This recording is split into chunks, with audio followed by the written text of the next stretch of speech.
اليوم راح نتكلم عن اللون وأهميته في التصوير السينمائي. Pictures up! Pictures up. Let's roll sound. Rolling. Sound speed. Camera speed.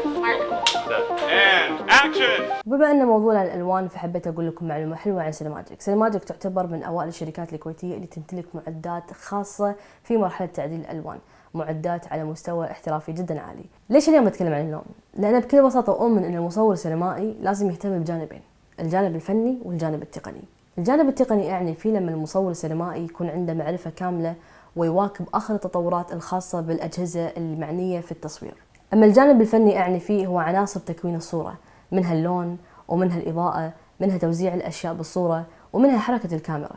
فاليوم لو كنت أعرف تقنية جدا جديدة في التصوير ولكن سويتها كذي بدون معنى، ما راح يكون لها نفس التأثير كثر ما أني أستخدمها صح ووظفها صح حق المشهد، وبالتالي يكون لها أثر ووقع كبير على المشاهد. ولأن اللون يعتبر عنصر مهم في تكوين الصورة فحبيت اليوم أني أتكلم عنه. وعلم الألوان علم كبير وعميق وموجود في بعض التخصصات العلمية مثل العمارة، تصميم الجرافيكس، حتى العلاج النفسي.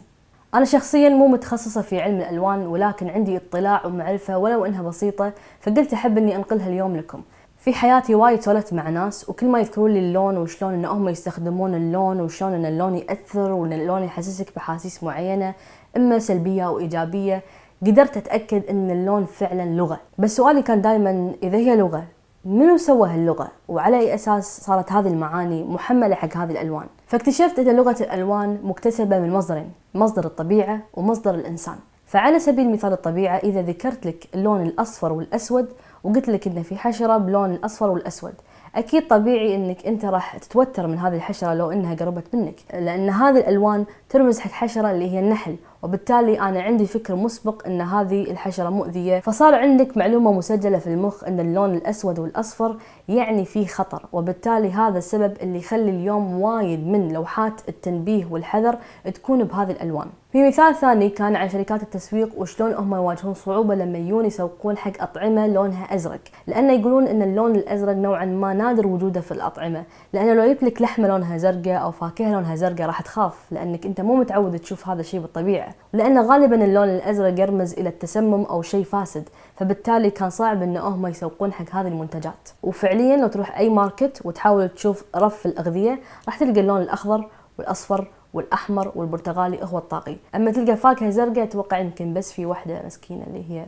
البلو بيري، حتى مو زرقاء يعني مسكينة. المصدر الثاني اللي هو الإنسان واللي ممكن يعطي اللون صفة ومعنى وإحساس وحتى هوية معينة. فعلى سبيل المثال عندي اللون الأخضر. اللون الأخضر لما أقرأ عنه في الغرب شلون هم يحسسهم هذا اللون، فلقيت أن استخداماتها دائما تكون لما يبي يوصفون حالة من الحسد أو الجشع أو الظلم أو الشر. وفعليا هالشيء شفته حتى بالأفلام، لما أشوف شخصية شريرة، السحر أو أي شيء سلبي دائما يكون باللون الأخضر. لو أنا أطالع اللون الأخضر شخصيا، أنا جاية من ثقافة عربية وإسلامية، واللون الأخضر بالنسبة لنا يعني له معاني جدا إيجابية. أنا اللون الأخضر أشوفه أنه هو طبيعة وسلام وطمأنينة وغنى وكنز وثروة وفلوس ووايد أشياء جميلة، وهالشيء جدا جميل لما تشوف اختلاف الثقافات في طريقة رؤيتهم حق الأشياء. وهذا شيء وايد حلو لما تيجي تقرر تختار اللون أو تيجي تختار اللغة اللي تبي تخاطب فيها الجمهور. من جمهورك؟ هل راح يفهمون اللغة اللي أنت قاعد تخاطبها فيهم؟ هل هم عندهم نفس الأحاسيس، نفس الانطباع للون؟ وفي ثقافات أخرى أحيانا ما عندهم الألوان اللي إحنا عندنا إياها، في ثقافات قالت إنهم ما عندهم اللون البنفسجي. فهذه معلومات جدا لازم ناخذها بعين الاعتبار لما نيجي نتكلم عن الألوان ونقول إن هذا اللون يعبر عن شنو ولا عن شنو. لما نتكلم عن اللون وإحساسه ما نتكلم إن اللون الأخضر يعطيني بس إحساس الجشع، ولكن اللون نفسه وبتدرجاته يعطينا أحاسيس مختلفة. فاللون الأخضر الفاتح ممكن ما يحسسني نفس شعور اللون الأخضر الغامج. طبعا الألوان نظريات جدا كثيرة، لكن أنا راح أذكر تقريبا شنو المستخدم منها غالبا في طريقة اختيارهم للأفلام. أول طريقة هو لما يختارون لون واحد يصورون فيه الفيلم كله علشان يعبر عن الموقع اللي قاعد يتم فيه رواية القصة. فإذا خذينا على سبيل المثال فيلم ذا ماتريكس اللي فيه البطل يكون متواجد في عالم افتراضي وعالم رقمي، فصار الفيلم كله لونه أخضر حتى يرمز إلى هذا العالم اللي هو العالم الغير واقعي والعالم الافتراضي. فاختيار اللون الأخضر كان على هذا الأساس حتى يحسس المشاهد في كل مرة يشوف فيه هذا اللون إن ترى القصة قاعد تصير في موقع غير واقعي. أما المثال الثاني فهو مسلسل أوزارك، وهو مسلسل يتكلم عن رجل أعمال للأسف يتورط في أعمال غير قانونية خاصة في عمليات غسيل الأموال لتجار المخدرات. المسلسل فعليا يعتبر the bluest TV show ever من كثر ما استخدموا اللون الأزرق والأخضر. المخرج والمصور قرروا ان هم ياخذون هذه الدرجات من الالوان ويخلونها جدا غامجه، وسبب اختيارهم لهذا الشيء ان كانوا يبون يخلقون صوره جدا غامجه بحيث ان الانسان لما يشوف الصوره فعليا ما يشوف الصوره واضحه، ممكن اجزاء من الصوره ما تشوفها، لان يبون يخلقون نوع من انواع التوتر او الجهل، لانك انت لما ما تشوف اجزاء الصوره ما تدري ايش اللي قاعد يصير بالقصه، فدائما عندك هذا الشعور اللي ايش قاعد يصير. وفعليا المسلسل كل حلقه هذا شعورك ايش قاعد يصير. ونظرا لأن موضوع المسلسل يتعلق في العصابات والطمع والجشع والمال، فكان اللون الأخضر واللون الأزرق هو السائد. اللون الأزرق هم كان يمثل البيئة اللي كانوا قاعد يصيرون فيها، واللي هي البحيرة اللي في منطقة ميزوري أو أوزارك. ميزوري دارلينج. God damn it, darling. النوع الثاني اللي يتم فيه اختيار الألوان للفيلم يكون محاولة محاكاة حقبة زمنية معينة. واحد من هذه الأمثلة اللي هو فيلم كارول حق المصور السينمائي إدوارد ليتشمان. فيلم كارول يتكلم عن علاقة حب ما بين امرأتين لكن في نيويورك حقبة الخمسينات. مصور سوى راح بحث حول المصورات النساء اللي في هذه الحقبة في نيويورك، وشاف صورهم وشاف طريقة تصويرهم وشنو الألوان اللي كانوا يصورون فيها، وقرر أن يكون هذا السبب لاختيار ألوان الفيلم. مو بس كان الصور اللي شافهم من المصورات النساء، ولكن حتى كان يشوف شنو أنواع اللمبات المستخدمة في ذيك الحقبة، لأن اللمبة ممكن يكون لها تأثير لوني معين على المكان اللي قاعد نصور فيه، فبالتالي قرر أنه يكون في نوع من الخضار في مشاهد معينة. الفيلم الثاني كولد وور. أدري أن الفيلم أبيض وأسود، والأبيض أسود عالم آخر عن عالم الألوان، لكن حبيت أقول لكم السبب اللي خلى المخرج ليش يختار الأبيض والأسود. الفيلم يتكلم عن علاقة حب جدا باردة ما بين طرفين في بولندا في حقبة الخمسينات.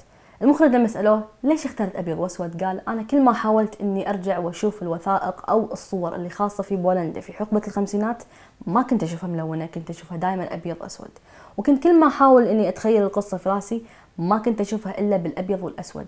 النوع الثالث من الاختيار لما يكون إن اللون عبارة عن ترجمة لإحساس معين.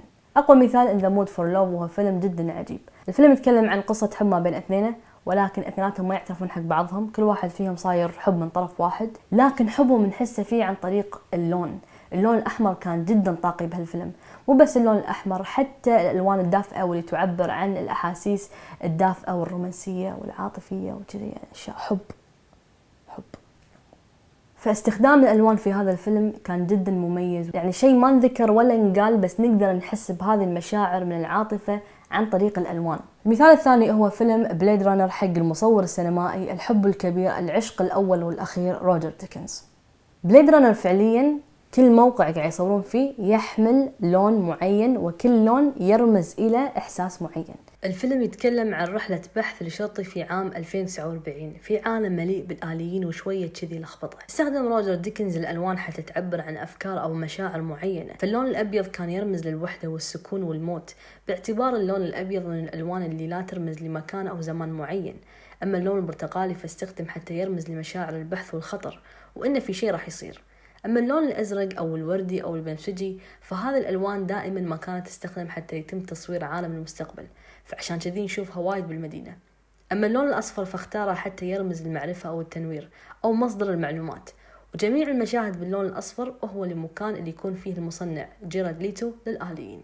فمن بعد هذه الأمثلة نقدر نعرف إيش كثر أن اللون عنصر جدا مهم، وطريقة اختياره عبارة عن نقاش وبحث جدا عميق ما بين المخرج والمصور السينمائي، وأحيانا ندخل معاهم المصمم الخاص للديكور. اختيار الألوان لازم يكون اختيار دقيق يخدم القصة اللي احنا راح نرويها، وبالتالي يصير عليها وقع وتأثير جدا جميل على المشاهد ويستمتع في رؤية هذه التحفة الفنية. للناس اللي مهتمة في علم الألوان ونظريات الألوان راح أحط لكم بعض المصادر لبعض الكتب المعنية في هذا الموضوع، وصدقوني هذا الموضوع حتى يعني حق الناس الغير مهتمة بالأفلام تقدرون تاخذونه حق ملابسكم، حق بيوتكم، حق تصميم أي بزنس عندكم، لأن الموضوع وايد حلو.